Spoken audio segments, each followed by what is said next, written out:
Hi guys, so this is for those of you that are doing environmental quality. So last week what you were doing was you were doing description, so you were describing what you found. This week, this is actually probably one of the biggest tasks that you've been asked to do, is you are going to explain. You are going to give reasons. Now there is a key difference between a description and an explanation.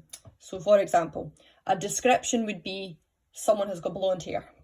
An explanation is because they go to the hairdresser and they get it dyed blonde, right? So it's really important that you know the difference between a description and an explanation. So what we're doing this week is we are explaining what you found in your descriptions.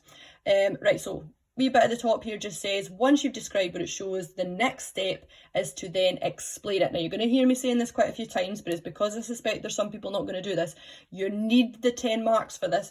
So I would recommend that you have at least 2 or 3 explanations per graph. Right, so what I've done here for task 1 is I've given some graphs and I've put in a description, and then what I'm asking you to do is to give at least 1 or 2 reasons as to why you might have found what there was on the graph. If you are not sure, what I have done is, see if you go into our team and you go to the general part of files and you click on knowledge and understanding, you'll notice that I've got different topics here. Now I know some of them are not the ones that you did, but even just to help you with this particular task, they should find this helpful. So the first one is a graph shows that Kenya's got a wide base, a lot of children, 9% of females are children. So then for my explanation, I've said this could be because in developing countries they've got less access to family planning, contraception, so that would be a mark. It could also be because the children are required to work, possibly on farms, and that would be an extra mark. So that would be worth about at least 2 marks there. So I'd like you to do the rest of them yourself. So for B, the graph shows that birth rates in Scotland have decreased from 1901 to 2011. So what I then want you to do is give some reasons. So think about why this might be the case. So if you're not sure, see if you click on the population structure one, and if you scroll down, I think a page to this bit here, it says why birth rates would be low in a developed country. You don't have to do all of them, please do them in your own words, but it's just there to help some of you who maybe don't remember. The next one's a shopping quality comparison. So it shows that the free parking scored higher in the suburbs than the Gyle. So the explanation, you might want to Google how many parking spaces there are in the Gyle and how much it costs to park there compared to how much it costs in the city centre. For D, it shows you that most people think the Edinburgh's congested.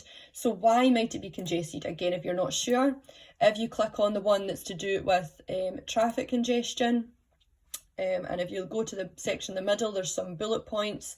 It's got some of the causes. Again, please do them in your own words. You don't have to type all of them in. This is just practice.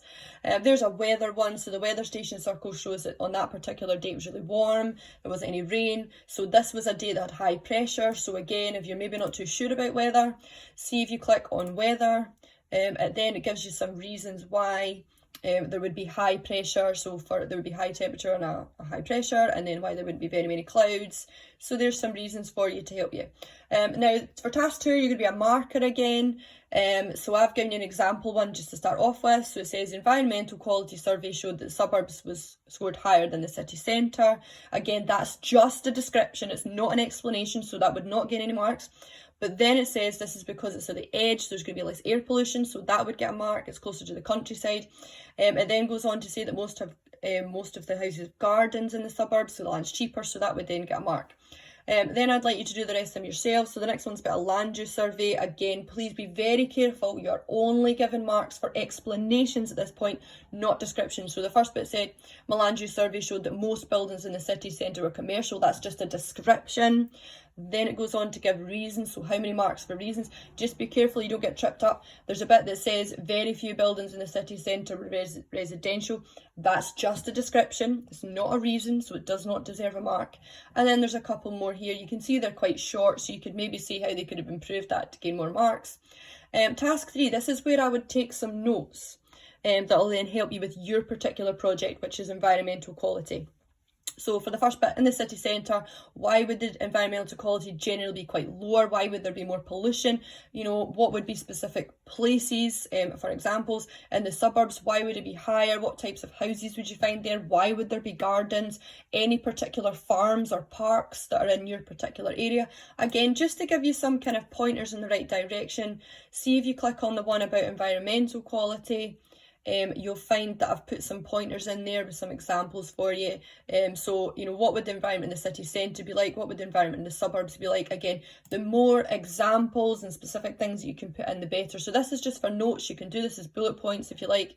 So the main task is task 4, and this is where you are now going to add in your explanations for what you found last week. Remember, and I've said this quite a few times, this section is worth 10 marks. So you need at least 10 different reasons in order to get the marks. Now you've got a couple of options what you can do here. If you want, you can just turn your notes into like paragraphs and you can just type it in here. Or if you want, you can open a separate Word document and you can type it onto there. You can send it, obviously, for those of you that are writing. You can just write it down and send me it.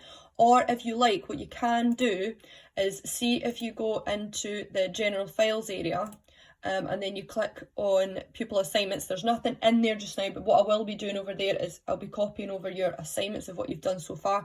I'm just going to show you Laurie's as an example. And I mean, I don't know what topic she's doing, but just to show you what your templates are going to look like. This bit here, she's got her descriptions for each of her graphs. So you've got a couple of options. You can either just type it in at the end of each section, you know, what your explanations are, or if you want, you can just lump it all together at the bottom here. Just bearing in mind, you want the 10 marks, so writing 1 or 2 sentences is not going to be enough. If you want a really good mark at National 5, you have to put quite a few explanations in there. If there are any questions, please let me know.